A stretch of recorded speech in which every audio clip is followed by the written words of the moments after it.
Okay. I think Okay, it's hard to say. Okay. We're going to open the meeting then. Welcome to the special meeting of the Buffalo Fiscal Stability Authority. Thank you for being here. Today's meeting is being broadcast live on BFSA's Facebook page.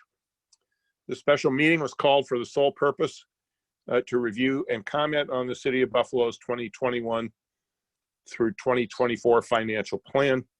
Before we begin, I will request Secretary Arthur to take a roll call of the directors. Is George on?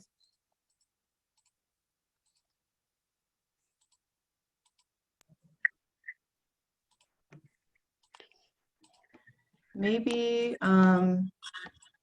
Nathan, why don't you try unmuting everybody? That might be causing a problem. You could just give me one moment. I'm still admitting people into the room, and I'm also trying to go live on the Facebook. Okay. But Let we have us people in know the when we waiting can room start. popping in.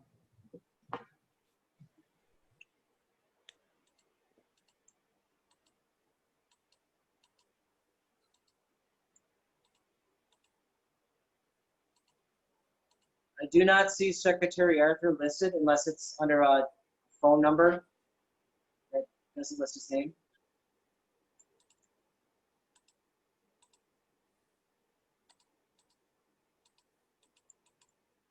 Well, we need George, right, for the quorum?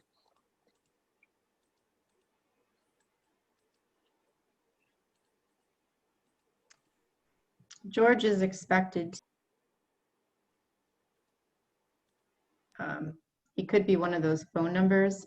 Nathan, you probably just need to unmute everybody and we can figure out which one is George. Okay, the feed is now live on Facebook. I am doing that right now. Okay, thank you.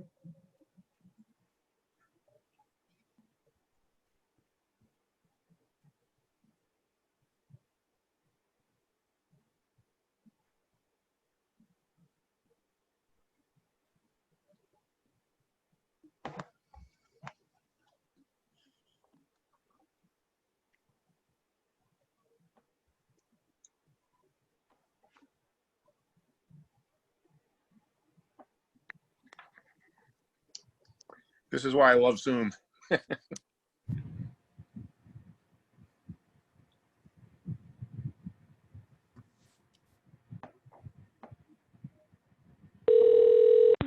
Hello. That sounds like it. Hello. Hey, George. Hey, how you doing? Pretty good. How are you? Good. I've been having. We lose him? Okay, so it sounds like we have. You just muted him. I didn't. Hello. Hi, George. You're back. I'm back. I've been trying this about the fourth time I tried it. Yeah. You and me Okay. both. I'm not an expert at Zoom, but we might as well get started. No, before we lose Zoom you is again. yeah. So I'll go through it again. Welcome to this special meeting of the Buffalo Fiscal Stability Authority. Thank you for being here. Today's meeting is being broadcast live on the BFSA's Facebook page. This special meeting was called for the sole purpose to review and comment on the City of Buffalo's 2021 through 2024 financial plan. Before we begin, I will request George to take the roll call of the directors. Chairman Olson, Here. Vice Chairman Jerzak,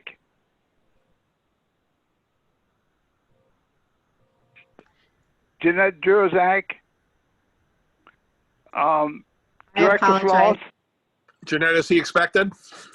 I see. Is Jeanette expected? I see her. Nathan, you said, excuse me for a moment. We need to unmute everybody. So if you could just go through and click on those microphones, make them green, we'll be able to figure out who's here. Thank you. Director Floss is here. Okay, Director Jerzak. County Executive Poloncarz. Proxy present. Mayor Brown. Present. Did we unmute? We unmute Jerzak? this point, all participants are unmuted except for staff. Jeanette, you Okay. there? Is Jeanette? Okay. Yes, Jeanette is there. I'm on the. Okay. I'm not on Zoom. Okay, welcome, Jeanette. Glad you're here. Okay, he probably has the same. She probably has the same problem that I had. That's Yeah, what me happened too. to her too. All right, Mr. Chairman, you have a quorum. Okay, thank you, George. Mayor Brown submitted the proposed 2021 budget and the 2021-24 financial plan to the BFSA on May 1st, 2020. Common Council subsequently approved the budget with minor modifications on June 4th. BFSA's analysis and report on this item is provided under tab 1 of your board book. A copy of the May 1st financial plan submission from the mayor is provided under tab 2.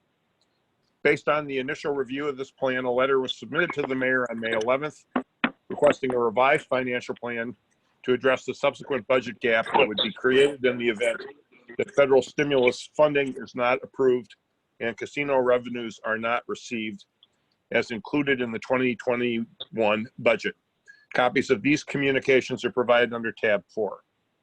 The mayor submitted his alternative spending model on May 22nd, which is provided under tab 3.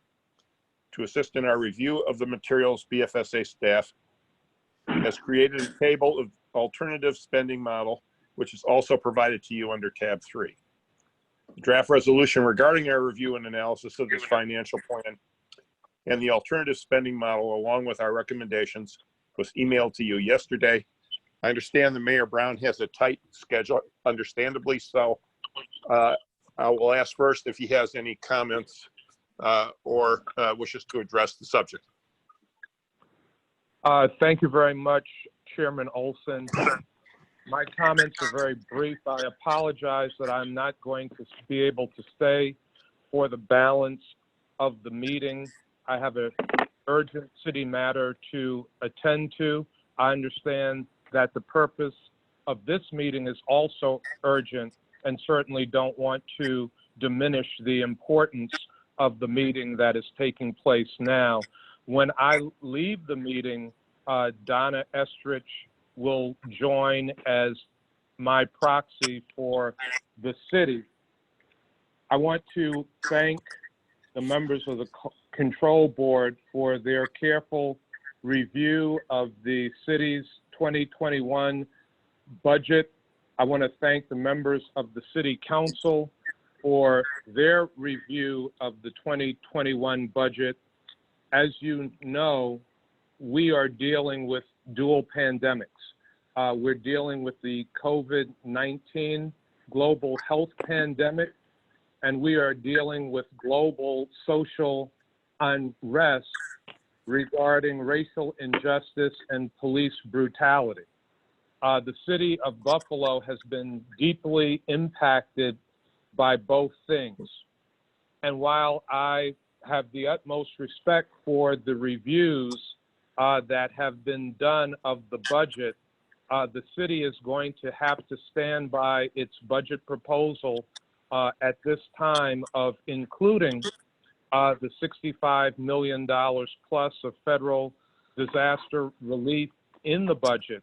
Our contingency plan, if that $65 million of disaster relief that we believe must come, we believe that municipalities at every level are going to need federal relief. And if that relief doesn't come, while I'm not an economist like Director Floss, I think it will plunge America into depression. Our contingency is to deficit borrow. We want the city to be able to do the deficit borrowing. Our analysis is while we want to, of course, always be able to rely on the option of the control board borrowing because they do have a higher credit rating than we do. We know at this time from our analysis that the borrowing that would be done by the control board versus the city would provide virtually no savings. The savings would be minimal at best. So we want the city to be able to deficit borrow. We believe that that process with Comptroller Barbara Miller-Williams working with the City Council must happen urgently. If we are not able to borrow the full amount that we need, and we believe that we will, but if we are not, then there would be massive layoffs in the city of Buffalo that would render the city unable to effectively function. We do not want that to happen. I have been insistent on not cutting city services that people are relying on now during this dual global pandemic that we are facing. I have not wanted to lay off any city workers because they are the people that will help inject resources, spending into the economy as we reopen the New York State and the American economy. Again, I want to thank every single member of the control board for your review, for your work. I want to thank the members of the council. This is a difficult time for all of us, but as mayor of the city of Buffalo, I have to fight with all my heart and all my passion for the people of this city. And this is the plan that we believe is the best plan at this time for the future of Buffalo, for each and every resident, and for the delivery of needed services to the Buffalo community. With that, I'm going to thank you all for giving me the time to say a few words. I want to thank you, Mr. Chairman, for allowing me to open this meeting with these comments and then go to attend to another matter. Mr. Mayor, Absolutely.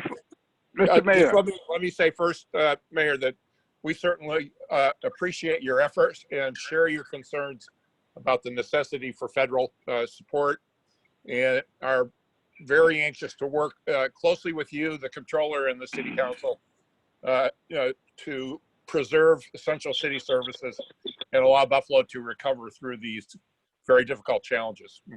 Very much appreciate your input. Mr. Chairman, Thank just you, before Mr. the mayor Chairman. leaves. Yes, go ahead. Yes, Board Member Arthur.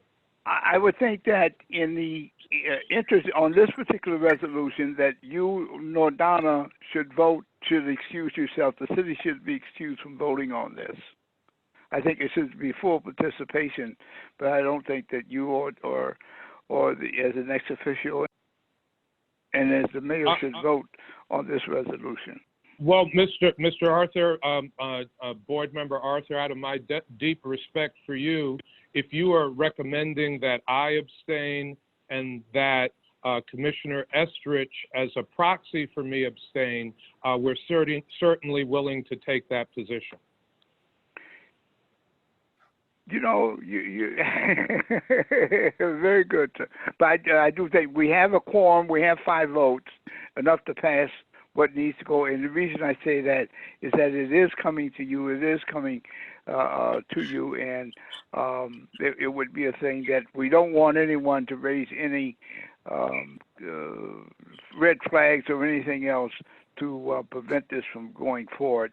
And I think that in the best interest that if both of you excuse yourself, from voting on this, it would be in the long run, it would be the best interest of all parties. Well, at your recommendation, Board Member Arthur, we will recuse ourselves from voting. I will recuse myself, and I will ask Commissioner Estrich to recuse herself as well. Well, let me just say, I got a few more recommendations I'd like for you to approve. Well, if ahead, I may call you offline, Board Member Arthur, I would love to hear your recommendation. I'm just joking with you, Mr. Mayor. Yes, very good. You have a good day and keep up the good work. Thank you, sir. Thank you all very much. Thank you, Mayor, very much. Bye-bye. Bye-bye. Okay, Donna has joined us. We have Donna online. We do have Donna on the line, yes. Okay, good. Then we'll proceed. Jeanette and Bryce will review these items with us now. Jeanette, would you please Hello. begin? Hello? Yes, hi, George. You back? Okay. Yeah, I got cut off for a second. Okay. Jeanette and Bryce are going to review these items with us. So, Jeanette? Thank you. I am going to share my screen. Before I do, Nathan, I got a note that there might be a problem with the Facebook streaming. So if you want to check that out while we start going through our presentation, I would appreciate that. Thank you.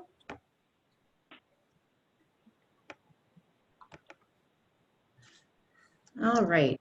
Can everybody see my screen? Yep. Okay, great.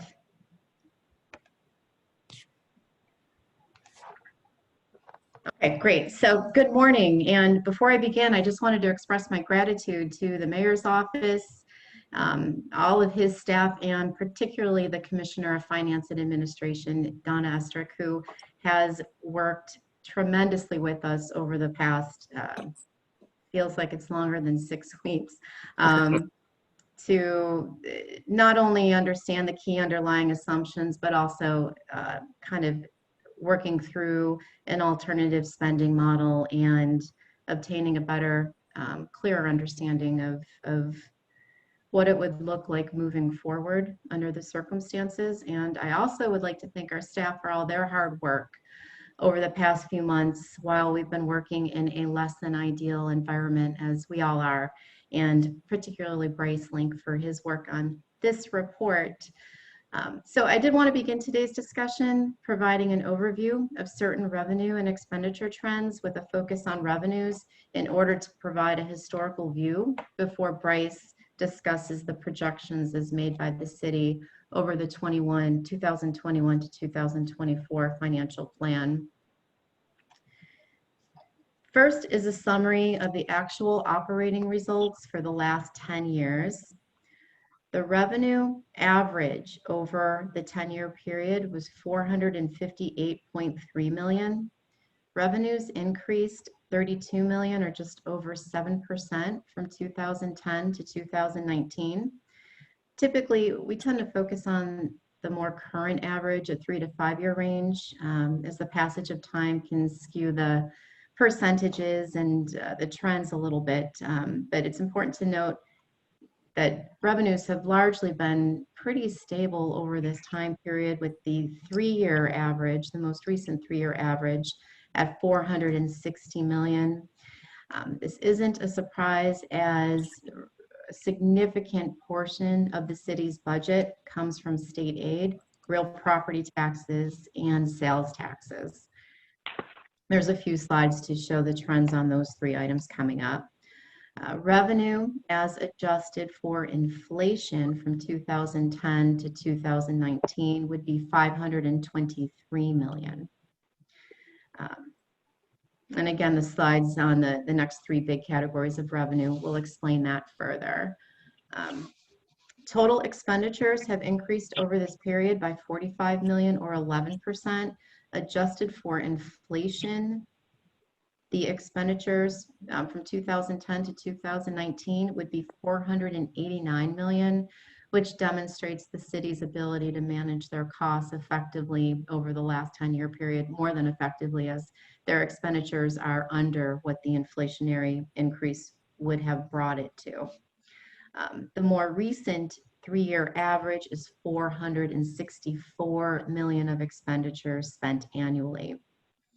Over the last 10-year period, the city has used $46 million of fund balance cumulatively, with $56.5 million being used in the last 3 years, and total fund balance at the beginning of the current fiscal year was $92.9 million.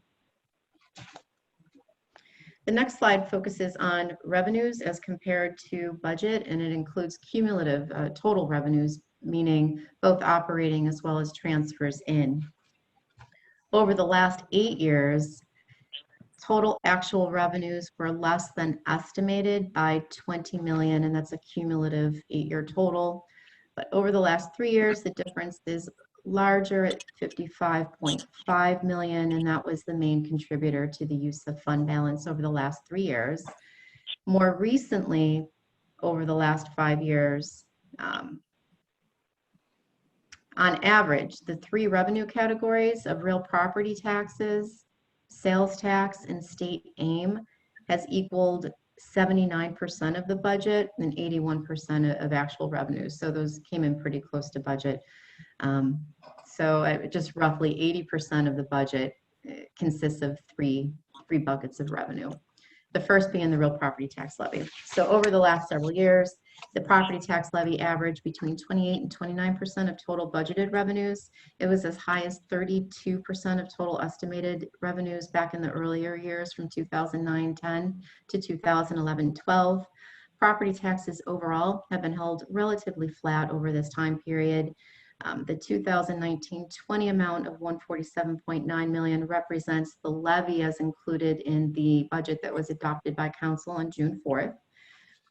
Adjusted for inflation, the tax levy from 2009-10 would be equivalent to 167 million today.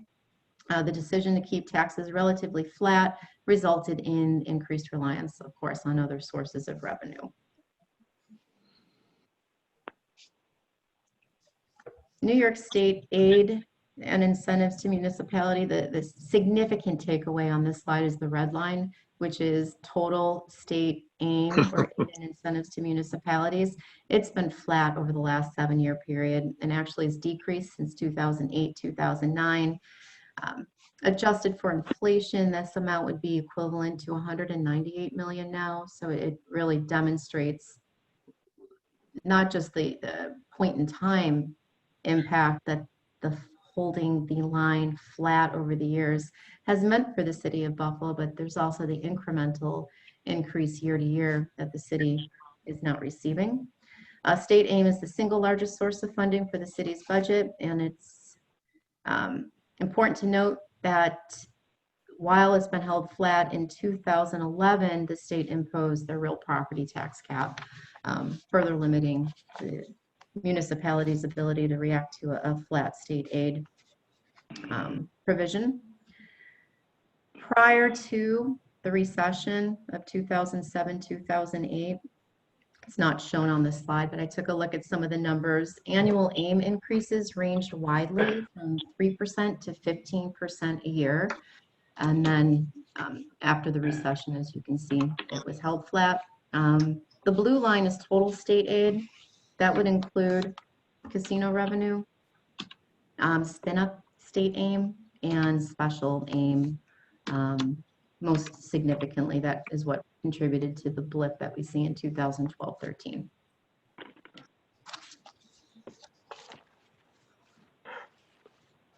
Sales tax revenue increased over the last 10 years from a low of 69.8 million to 87.5 million, or $18 million increase, which is 25%. Adjusted for inflation from this time period, starting with 2009, sales tax revenue would be 81.8 million.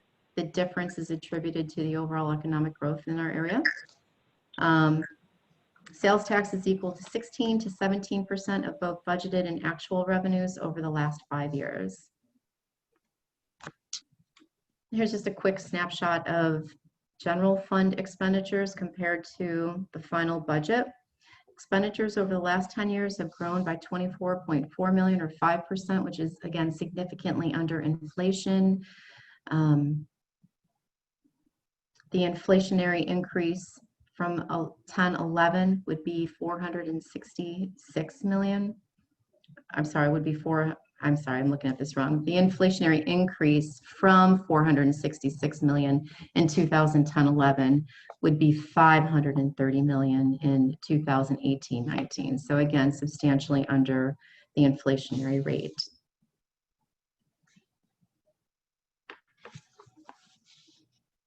With respect to fund balance, as of the start of the current fiscal year that we're in, Total fund balance was 92.9 million, of which 41.4 is in the non-spendable restricted category.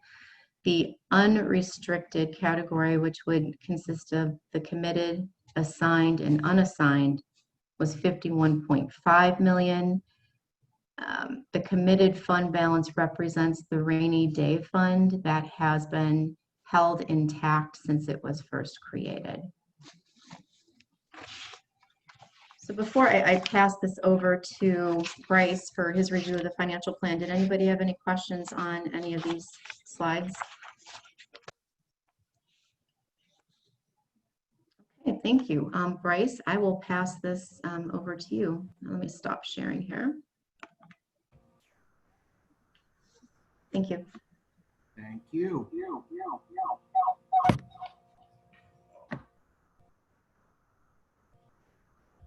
All right, good afternoon. Thank you for giving me the opportunity to address the board today. Trying to get the shared screen, please.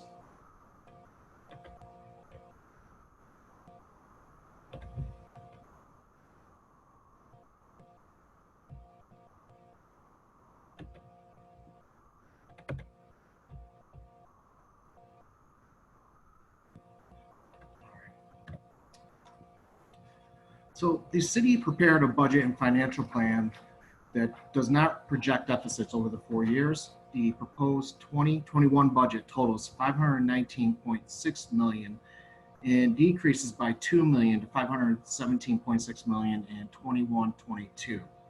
Then increases by $5.5 million to $523.1 million in 22-23, and increases another $7.6 million to $530.7 million in 2023-24. Over the 4 years, the financial plan totals $2.1 billion. The next slide includes the 2019-20 adopted and projected year-end amounts for 2019-20. The adopted 2019-20 budget totaled $508.7 million. The year-end projection at the end of the third quarter projected an unfavorable variance to revenues of approximately $30 million, a favorable variance of $14.3 million for expenditures for a net deficit of $15.7 million. The proposed 2021 budget totals $519.6 million. From a budget to budget comparison, that is an increase of $10.9 million for both revenues and expenditures. When the proposed budget is compared to the year-end estimates, there is a projected increase of $40.9 million for revenues and an increase of $25.2 million for expenditures. The next slide we have here is a pie chart identifying the major revenues received by the city by governmental level. Budgeted revenues total $519.7 million in the proposed budget, or currently adopted budget. The city is the largest revenue contributor at $218.3 million, or 42%, followed by New York State at $143.4 million, 27.6%, Erie County sales tax at $70.9 million, or 13.6%. The federal government includes federal stimulus aid, totals $68.4 million, or 13.2%. Transfers in total $14.3 million, or 2.7%, and all other revenue totals $4.3 million, or 0.8%. The next slide is similar pie chart, but it just shows what the 2019-20 operating or adopted budget was for operating revenue.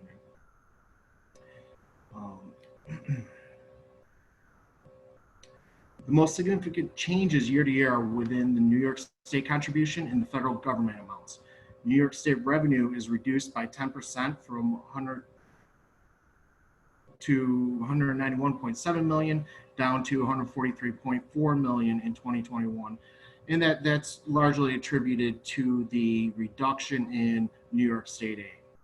The federal government amount increases from 4 million in 2019-20 to 68.4 million in 2021. We will be reviewing the revenues as they are budgeted in the proposal as of May 1st. We will be reviewing each major revenue category and discussing significant variances in those revenue categories. The first revenue category we'll be touching upon is taxes. Taxes over the financial plan are budgeted to increase from $157.2 million to $168.7 million. Taxes include the real property tax, the school tax relief program, STAR, mortgage taxes, pilots, and other taxes.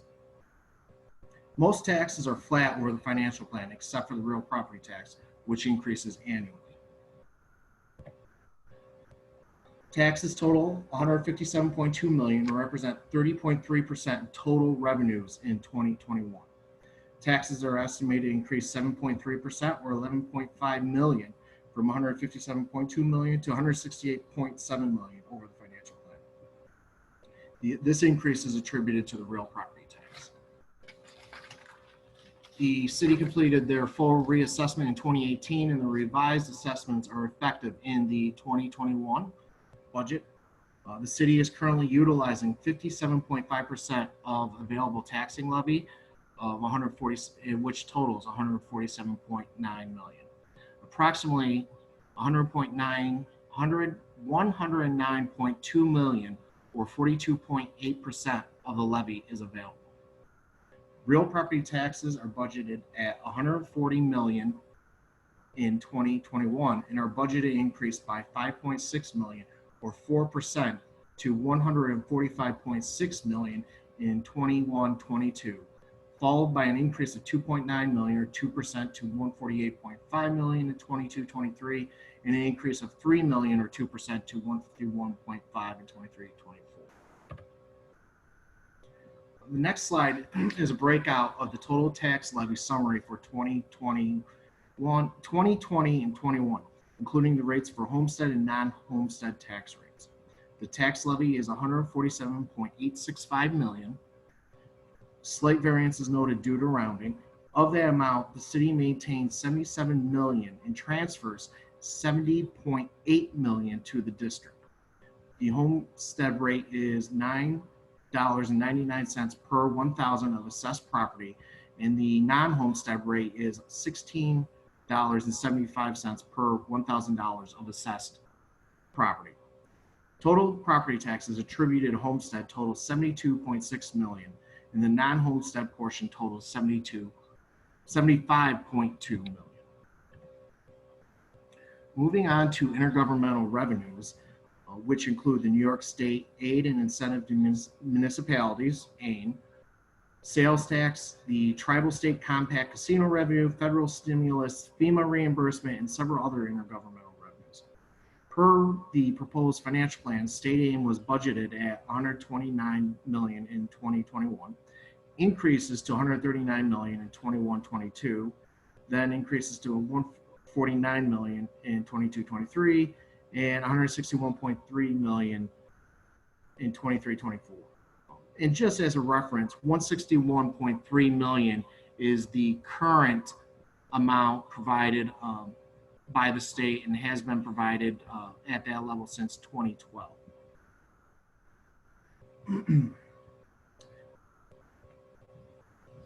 Sales tax increases over the financial plan. The Tribal State Compact Casino is budgeted at 11 million in 3 of the years. However, in 21-22, the city included 24 million in outstanding balances due to the city. Federal stimulus in 2021 was included at 65.1 million. The FEMA reimbursement and all other revenue total approximately 8.7 to 8.8 million annually. Slide 18. Intergovernmental revenues total 284.3 million in fiscal year 21 and decrease to 275 million in fiscal year 24, a decrease of 9.3 million or 3.3%. The 284.3 million budgeted in 2021 represents 54.7% of total revenues to the city of Buffalo. Intergovernmental revenues decreased by 11.3 million or 4% in 2021, 21-22, and is further reduced by 12.2 million in 22-23 to 260.8 million. Revenues are then budgeted to increase by 14.2 million or 5.4% to 275 million in 23-24. Federal stimulus. The city included 65.1 million federal stimulus aid in 2021 and represents a non-reoccurring revenue. The HEROES Act was passed by the U.S. House of Representatives. However, the U.S. Senate has not taken up the legislation at this time. It's unknown if the legislation will be passed or the amount to be provided to the city of Buffalo. Federal stimulus amounts of 65.1 million reflects the assumed reduction of 32.3 million in state aid, AIM, 19.5 million sales tax, and a remaining amount of 13.3 million. The tribal state compact casino revenue, the city included 68 million in total of casino revenue over the financial plan. This amount increases from 11 million in 2021 to 35 million in 21-22. And then that amount is reduced back to 11 million in years 3 and 4 of the financial plan. The 35 million in year 21-22 represents the estimated cumulative outstanding balance of 24 million from previous years. Continuation of payments is unknown at this time. Moving on to sales tax, it is estimated at 70.4 million in fiscal year 2021 and increases by 23.4 million or 33% to 93.8 million in year 23-24. It is unknown when or if sales tax collections will resume to pre-pandemic levels in the near term. It is reduced by 19.4 million or 21.6% between 1920 and 2021 due to COVID-19 pandemic. It is estimated to rebound in 21-22 and increase by almost $20 million approximately to 90.2 million. This is an increase. Then there's an increase of 2% to 92 million in 22-23 and an additional 1.8 million or 2% in fiscal year 23-24 for 93.8 million. Moving on to fines. Fines over the financial plan total 16.5 million in 2021, an increase to 19.6 million in 23-24. Fines include parking tags, fines and penalties, traffic violation fines, school zone cameras, the new school bus arm cameras, court fines, and various other fines. As I mentioned, fines total 16.5 million or 3.2% of 2021 budgeted revenues. Fines increased by 3.1 million or 18.9% over the financial plan. School zone camera violations are budgeted at 2.3 million year one and increased to 5.1 million over the remaining 3 years of the financial plan. A new school bus camera program is being implemented with 2.5 million budgeted annually. And this amount is included in traffic violations. Moving on to miscellaneous revenue. Miscellaneous revenues is really a catch-all for various revenues that the city brings in. Significant revenue lines include, this report include grant reimbursement, sale of capital assets, and settlement of legal claims.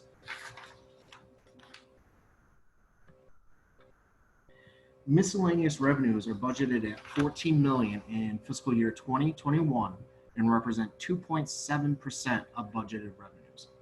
The sale of capital assets increases from 3.5 million in 2021 and 21-22 to 17.3 million in 22-23, and then falls back down or is reduced back down to 3.5 million in fiscal year 23-24.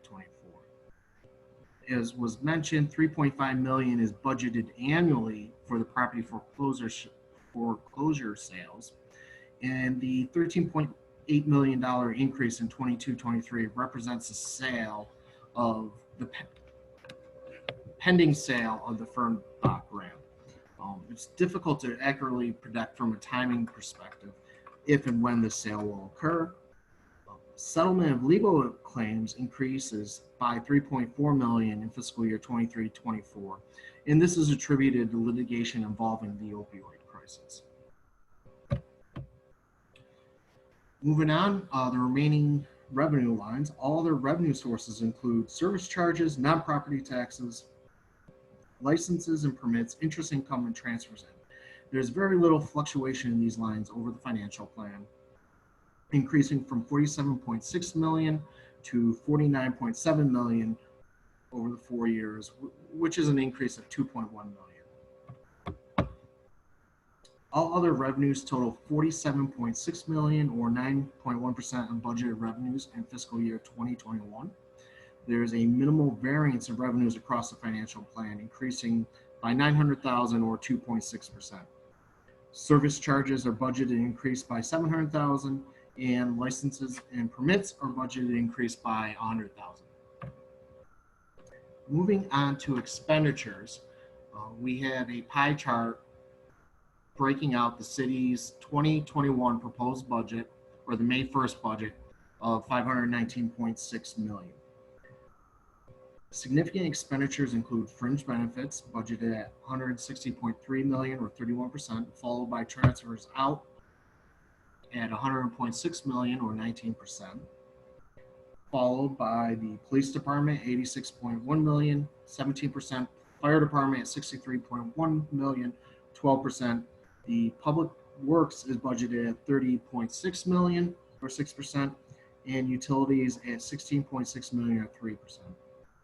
All other expenditures, including the remaining 12 departments and remaining general charges, are budgeted at $62.3 million, or 12% of the 2021 budget. Once again, we provided a similar pie chart of the 2019-20 adopted budget amount, and you can see that there's not much variance in regards to expenditures, minimal change in dollar amount. However, the percent amount of the budget going to those specific departments or operating costs, for example, general benefits or the fringe benefits and interfund transfers out, are relatively comparable year to year.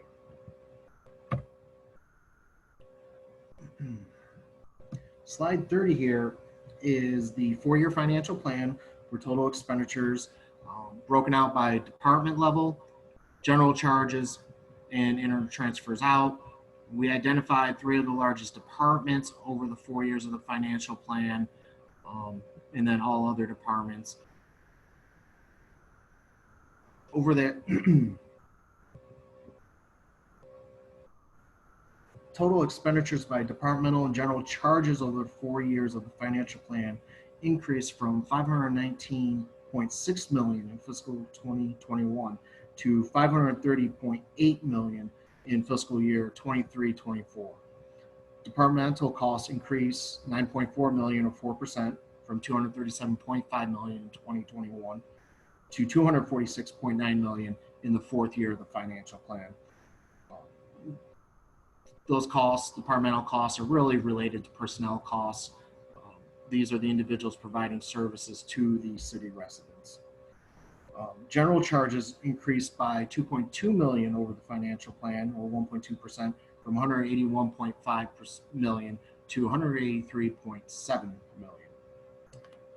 Under general charges, fringe benefits is the most significant expenditure and increases from $154.3 million to $157.1 million over the financial plan.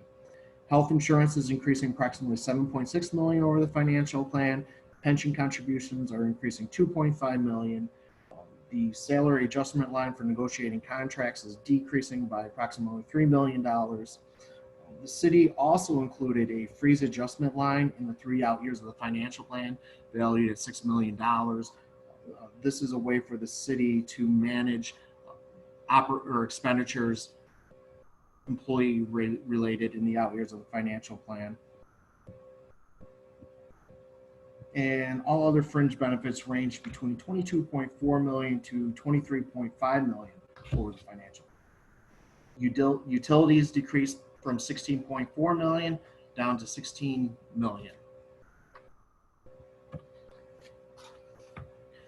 General fund expenditures are budgeted to increase from 500 year to year.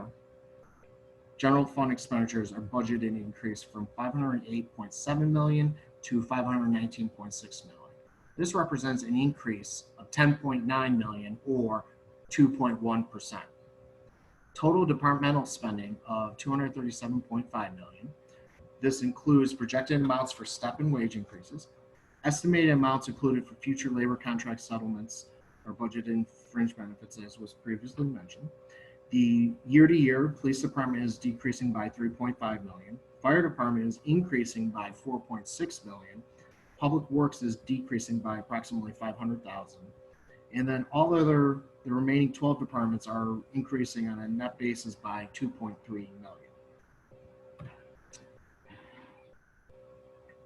Year to year, fiscal year 2021, total general charges spending of 181.5 million. The city will continue to benefit from self-insured health insurance. There's an increase for active employees of approximately 500,000. There is an increase for retirees in the amount of 7.3 million. This is attributed to an increase in utilization as more employees have retired. Also, the city had lost a grievance and they are required to pay for Medicare Part B for a select group of Local 282 retirees. And just as a point of a reference, this was negotiated in a previous contract, and the union was able to successfully, through the grievance process, isolate a group of retirees that the city has to cover these increased costs for. And then there was a deferment of surgeries from the current fiscal year in 2020 into fiscal year 2021 due to the COVID pandemic. So those costs are reflected in an increase for retirees in the amount of 7.3 million. The pension contributions are budgeted to increase by 500,000. The increase for the police fire retirement system is 500,000. And the employee ERS system is budgeted flat year to year. And the city included the salary adjustment line at 4.9 million in fiscal year 2021. And then that amount is decreased annually over the financial.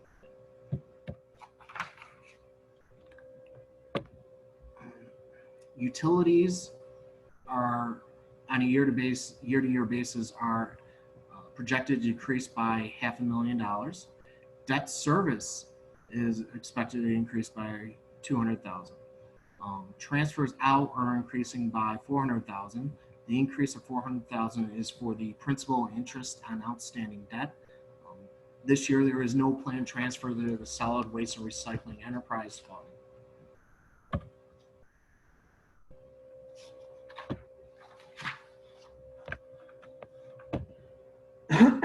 Excuse me. Expenditures are projected to increase 11.3 million or 2.2%. The departmental over the financial plan. Let me take a step back here. I will be now discussing the city's 21-24 financial plan over the 4 years. So over the 4 years, expenditures are projected to increase by 11.3 million or 2.2%. Departmental expenditures are projected to increase by 9.4 million, almost 4%. The fire department is the largest component of this increase and is estimated to increase by 4.2 million or 6.7%. The police department is increasing by approximately 1.9 million. Public works is increasing by 1.5 million, and the remaining 12 departments are increasing on a net basis of 1.7 million. General charges are projected to increase by 2.2 million or 1.2%. Fringe benefits are increasing 2.8 or 1.8%. Health insurance is a large contributor of this, increasing by 7.8 million over the 4 years of the financial plan. Pension payments are increasing by 2.5 million over the financial plan.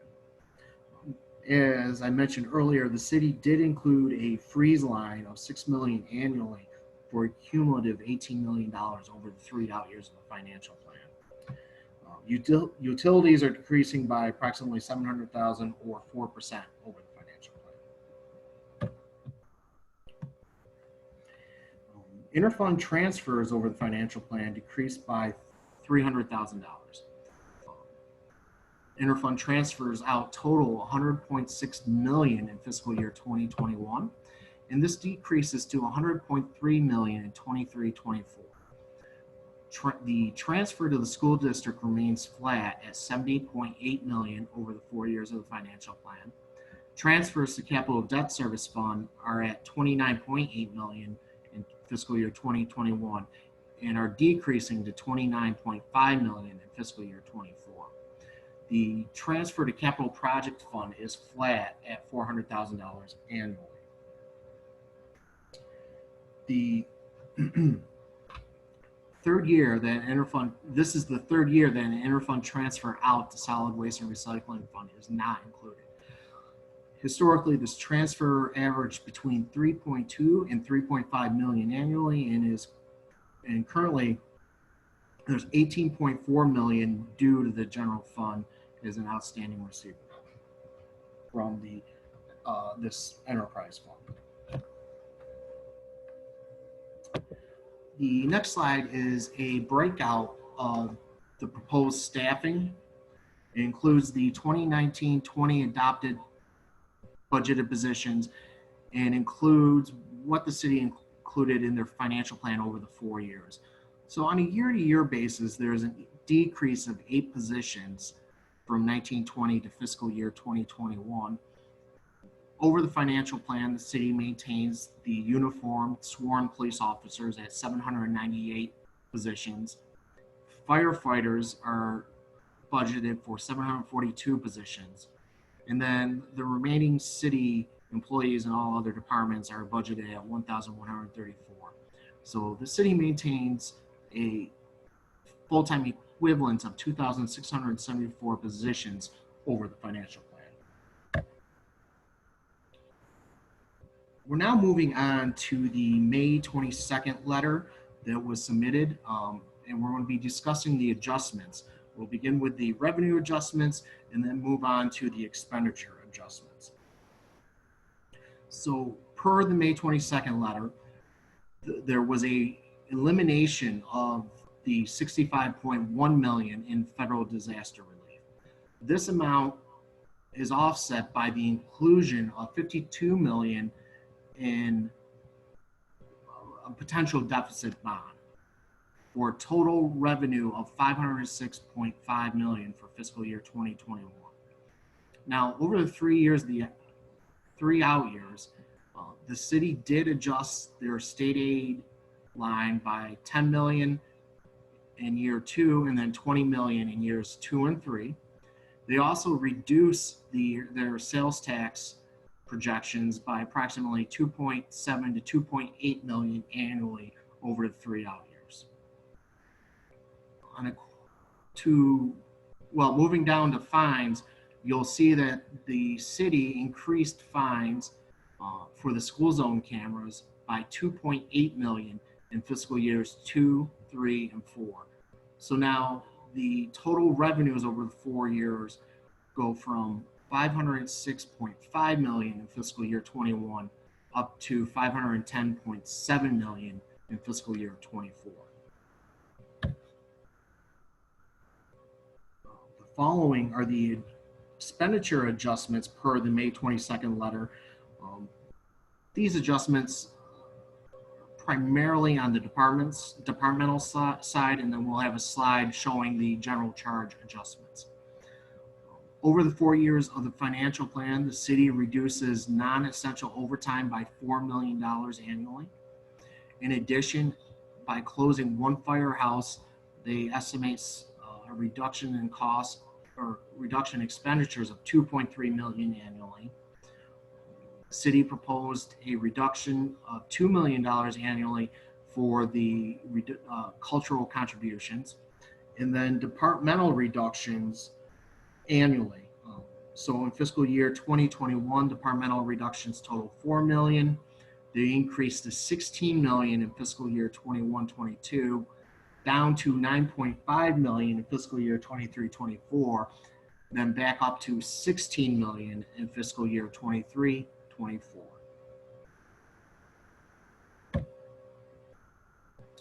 Moving on to the general charges for expenditures. The May 22nd letter included increased costs for the deficit ban for 2019-20. That would be an increase of $225,000 in fiscal year 2021, and then an increase of $15.2 million in fiscal year 21-22. So that represents the city closing the current year's year-end estimated deficit. They also, in preparation of potentially issuing a deficit bond for the 2021 fiscal year, they increased costs in the 3 out years. Beginning with fiscal year 21-22, that amount is approximately $868,000, increasing to $6.3 million in fiscal year 23 and 24. These increased costs are offset by a reduction in miscellaneous expenses in the 3 out years by approximately $745,000 in 21-22, $2.3 million in fiscal year 22-23, and $1.1 million in fiscal year 23-24. Each year of the financial plan, there's a reduction of $1 million for the capital outlay.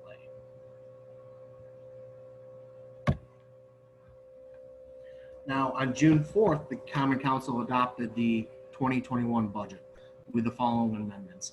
Revenue was reduced by $1 million in the traffic violations and fines, and was increased by $1 million in sales tax estimates. Expenditures in total were reduced by $101,214 from retiree health insurance. There's an increase of approximately $95,000 for Common Council neighborhood initiatives, and with various salary adjustments that total approximately $6,300.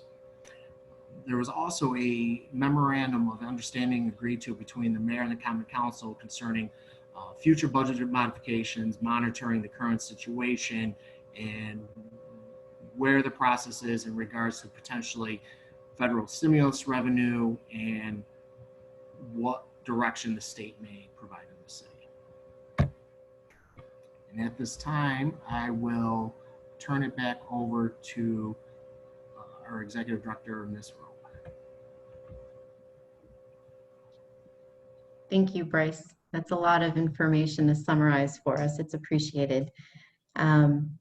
Before I go into the conclusions, I thought it probably would be a good time to pause, and if folks want to unmute their lines and ask any questions. And if I don't hear anything, of course, I'll just go into the conclusions, but wanted to give an opportunity. Fred Floss.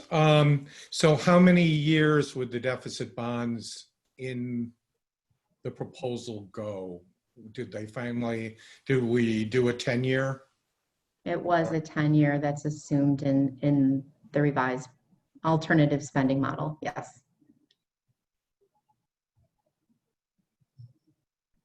And that's predicated on the city obtaining special state legislation to permit deficit bonding. And there is some legislation that is being prepared that may extend it to 15 years, which has not gone to the state yet, but has been talked about with bond counsel. Donna, do you know whether or not that's being coordinated with the other big five? Is this going to be a group effort? Yes, we've been talking about it. And through the bond councils, then we all have similar bond council ideas.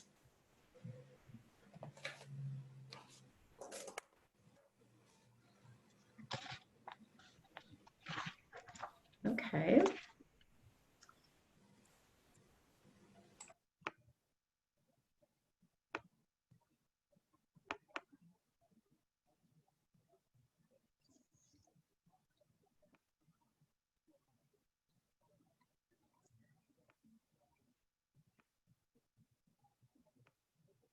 There we go. So the following comments regarding our recommendations on the City of Buffalo's 2021 to 2024 financial plan mirror the written recommendations in the draft resolution, which you received a revised version this morning, or it might even been this afternoon. If you didn't receive that, please leave you can either ask for it or leave a comment, and we'll get it to you before absolutely before the vote is taken. So for those who want to follow the resolution, it begins, my comments begin with the second resolve clause on page 3, which is the first recommendation is that the mayor and the council consider submitting a financial plan and budget modification to BFSA no later than June 24th. This is based upon consideration of the mayor's May 22nd letter, the BFSA's report, and the following recommendations that I'll start going through on the next slide. Furthermore, BFSA finds that the revised plan and budget as adopted on June 4th are incomplete and not compliant with the BFSA Act, and that they fail to contain projections of revenues that are based on reasonable and appropriate assumptions and methods of estimation and are not balanced.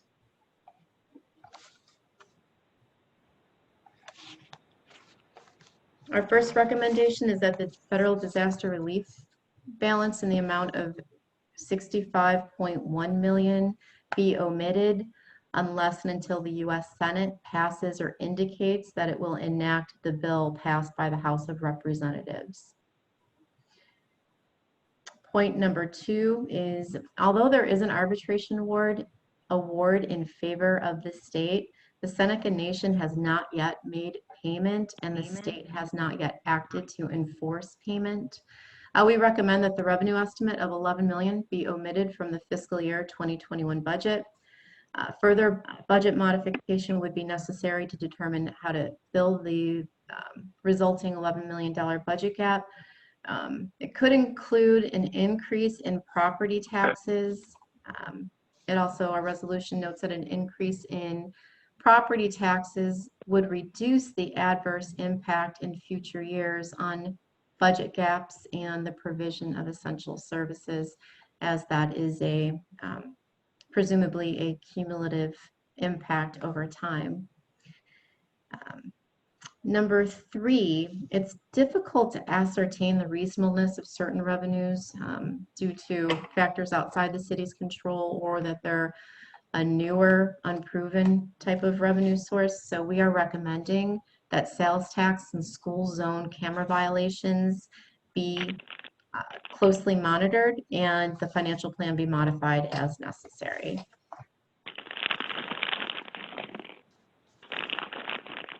The alternative spending model proposes that the city issue $15 million in deficit notes for the current fiscal year ending June 30th, 2020.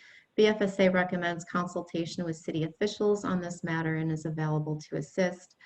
Such consultation actually has occurred with the BFSA estimate having been distributed to city officials earlier today, noting a small 15 basis point advantage for a direct placement by BFSA as opposed to the city of Buffalo.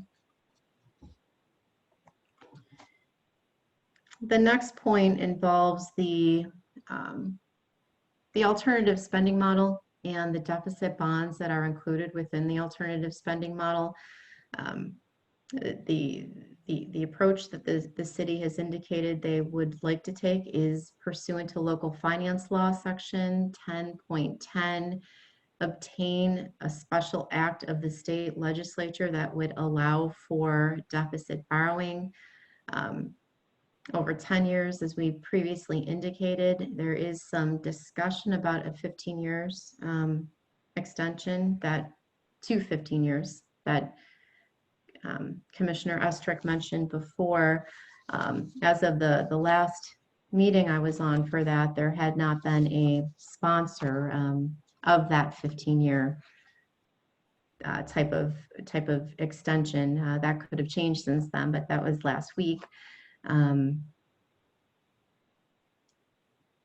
BFSA recommends consultation among city officials to determine what the most advantageous approach would be for the city as it pertains to bonding out over the long term for deficit financing.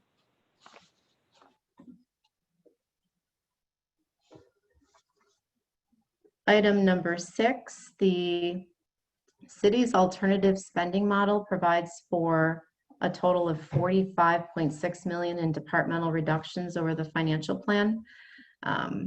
We recommend the city to segregate the reductions and show the impact on full-time equivalent positions across departments, including protective services. This will enable both BFSA and Common Council to assess the impact on the provision of essential services. And furthermore, it would support a request for state legislation to authorize deficit bonding. A recommendation for point number 7 is noting that the city has approximately 110 million of taxing capacity within its state constitutional tax limit. BFSA recommends the city consider increasing its tax levy in annual phases each year of the plan in order to maintain essential services and to further support a request for state legislation to authorize deficit bonding. And our final resolve clause is that BFSA stands ready to exert every effort to assist the city and its covered organizations to mitigate this severe financial impact of the epidemic and to maintain essential services for the people of the city of Buffalo. I just wanted to wrap up my comments and recommendations with the discussion and the comment that we're here to work collaboratively with the city in addressing these issues that are facing the city right now. So that mirrors the resolution that you have all seen, and I will move back the discussion at this point to Nils if you want to see if there's any questions, comments, discussion.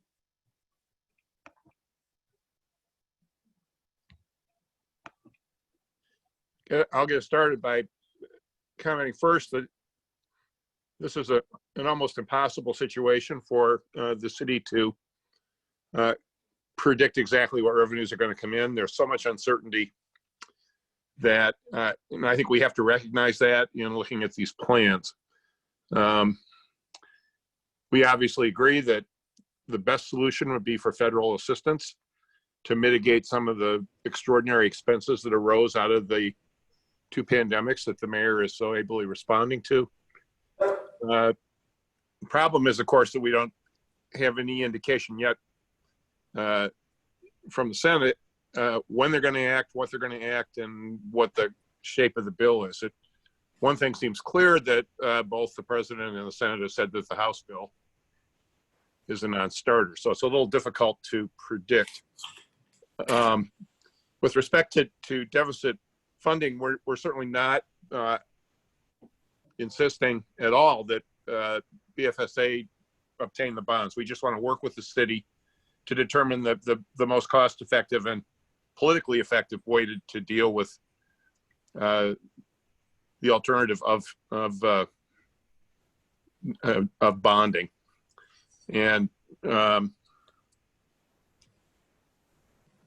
we also, I think, recognize the fact that the city has held property taxes flat, virtually flat, for a significant period of time.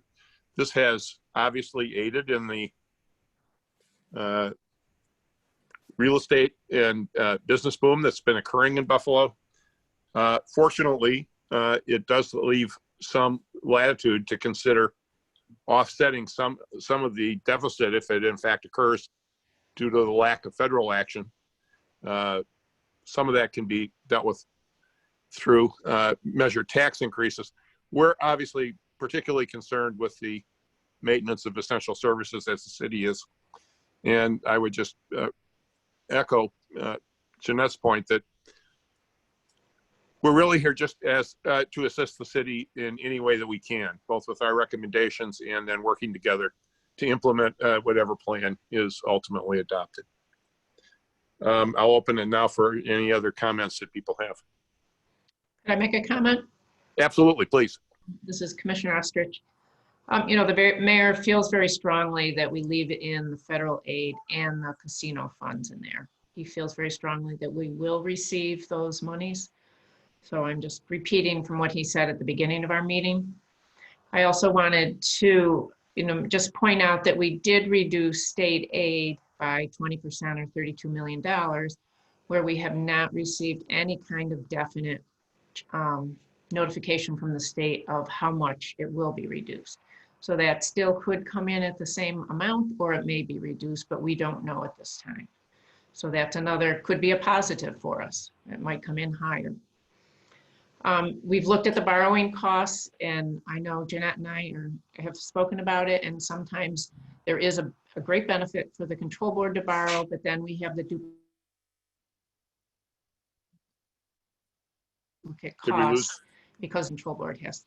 So sometimes we lose the benefit. And also, just to repeat what Chairman Nil said, Chairman Olson, sorry. Our property taxes, once again, we did hold the levy flat this year out of economic concern for our citizens. We did the re-bail this year, reassessment, and we wanted to make sure that people weren't being priced out of their homes this year. So we did include a flat levy for that reason. Absolutely, and I think we share that concern. Mm-hmm. We don't want to see particularly seniors and lower income homeowners forced out of their home by the double whammy of a reassessment and then a significant property tax increase. So that any action on that, we certainly would recommend that every effort be made to preserve the home owning capability of those individuals. We also understand, and from the beginning, I've said that I believe the Seneca money will come in. Obviously, there's a legal agreement. It's gone through arbitration. It's been to court.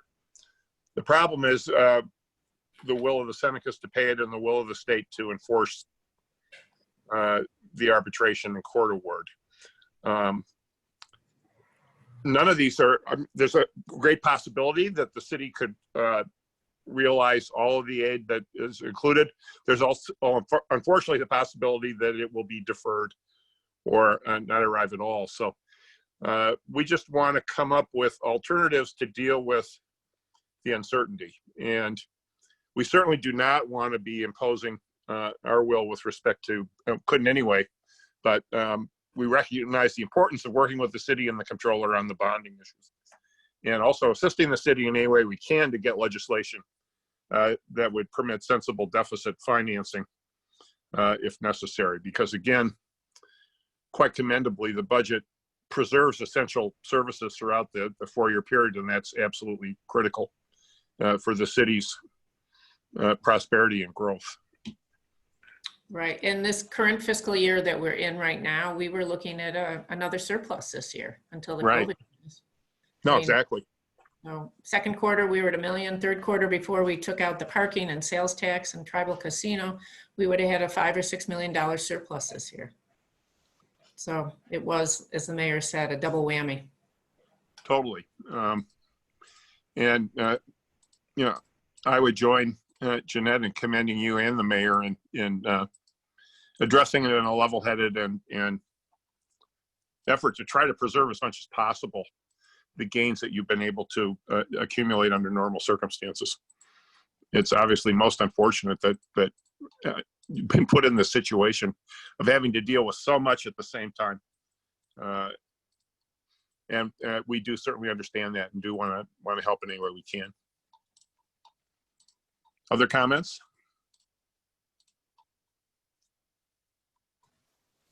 Yeah, this is Director Floss.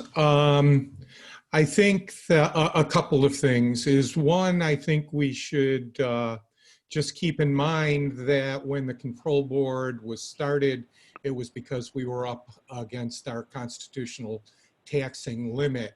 And to some extent, the increase in the ability to raise property taxes is very much like having a fund to be able to be taxed. I don't want to, call it a reserve fund, but in fact, over a longer period of time, we do still have a way of being able to raise money. So from a financial standpoint, the city is still in a much better space than it was 10 years or 15 years ago. And so I don't think that there's any real reason to overreact to all of these double whammies that we're getting at this point, that we have to be able to come and sit down and think about a way of doing it in a rational way that expands these costs, I think, over a number of years. So I think that the deficit borrowing of 10 to 15 years is very much appropriate because it does allow us to spread the costs out. And one of the things that I think is important is as we look at the contingency cuts is if you get rid of a cultural, if you get rid of a fire department house, if you get rid of programs in the schools, they don't come back. So that we have to be very careful about what we cut if we want to have a place where Buffalo is going to be a good place to live. Culturals are part of that. So from an accounting standpoint, it's easy to write on a piece of paper, say, take $1 million out of culturals or take $1 million out of the fire department. But I think sometimes we forget that those are cuts in real services to real people. And we have to be careful as we think through all of these, because sometimes in our discussions here, it's easy for us to lose sight of that because we're trying to balance everything.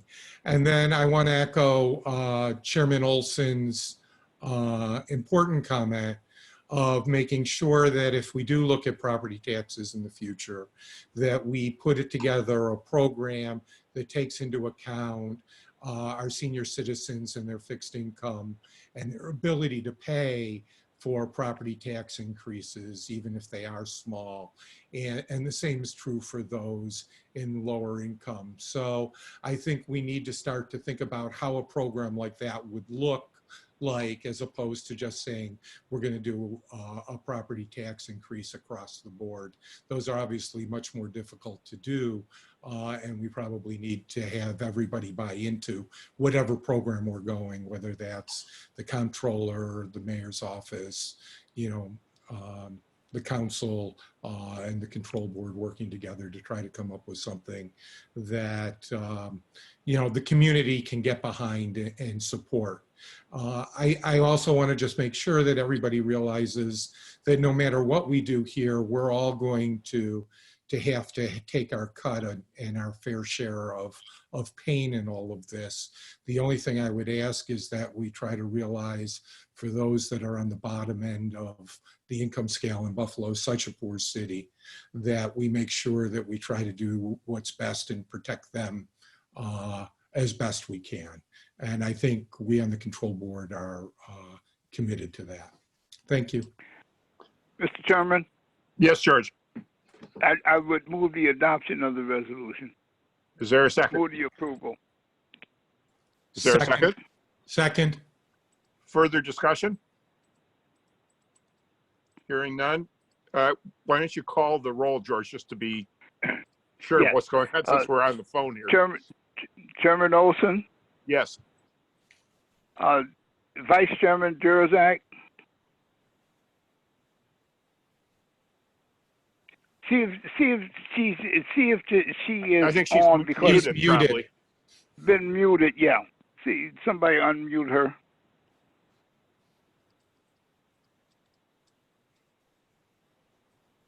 Jeanette?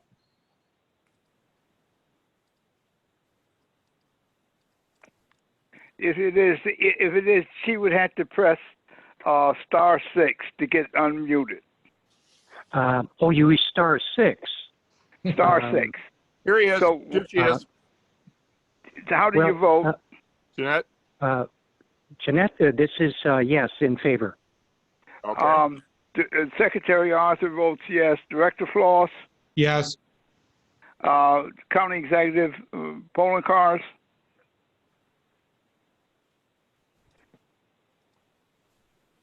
Could we see if he's unmuted to unmute the county executive? Sorry there. I spoke to the county executive shortly before the meeting began, and he has asked me to abstain until he's had a chance to personally review the revised resolution.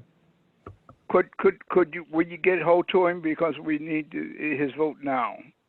I understand he's currently off-site out of the Rath building. I don't know if we can reschedule for the actual vote for a brief meeting tomorrow, but he's asked me to abstain for today. Okay. Well, this is obviously the problem we have from the failure to fill our. To fill the vacancies. Yes. Because the thing is that we couldn't call, Mayor Brown or his designee could vote, but there's a question on that. Yeah, I apologize, but that's the update I have for you. Yeah, it is what it is. Okay. Okay. I think it's absolutely critical that we act on this. So is there the possibility of a brief meeting tomorrow to finally resolve this? Well, are people available? Could we do a? My problem is I have a dental appointment in the morning at 10 o'clock. Mm-hmm. And let's see, now if we did it tomorrow afternoon, I'd say about 2:30, I would be available then. Okay. Is anybody unavailable at 2 or 2:30 tomorrow? I'm fine with that. I think the county exec's office becomes the one that is important. Yes. Would that be? Yeah, I'll see. Yeah, he may decide he wants to attend personally. Yeah. 2:30. I'll try and find out as soon as possible. Okay. Okay. If not, are you available? Actually, no, I will say I'm looking at it. He has his weekly COVID briefing is at 2:30 tomorrow afternoon, from 2:30 to 3:30. I would be available at 2:30 personally. Well, that as long as he gives you permission, that's good. Fair point. Anybody else who would not be available? Okay, then why don't we then, Mr. Chairman, I would move that we would recess this meeting until 2:30 tomorrow afternoon, Wednesday afternoon. Okay, I will second that. Any discussion? All in favor? Aye. Aye. Aye. Yes. Okay. I would only add that this, I think, illustrates why we might want to. We have the ability to amend our bylaws, and as George suggested a while ago, it might be wise for us to consider reducing the number by one, so that we actually have the ability to act. This is such a critical time that being paralyzed by a lack of ability to obtain a majority is unfortunate. Yes, George. Mr. Chairman, I would ask that or maybe we would ask our McGavin, our counsel, to draw up the appropriate bylaw amendment for our next meeting, which is next week. Sounds good. So that we can pass it next week. Okay, does that work for council? Jim McGavin. And tell him, if necessary, I'll write it for him. All he has to do is approve it. Okay. We'll have our real lawyer do it. Okay. I moved to recess. We seem to have the ability here to hopefully resolve this tomorrow. So I'll take a motion to adjourn. We have a motion to adjourn. Recess. Recess. Right. All in favor? Thank Motion you. to adjourn. Aye. Aye. Aye. Opposed? Okay, then. I look forward to speaking with you all tomorrow, and hopefully we can finally resolve this. Okay. Okay. Thank you very much, everybody. Thank you, Nils. Thank you, everybody. Bye-bye. Goodbye. Goodbye.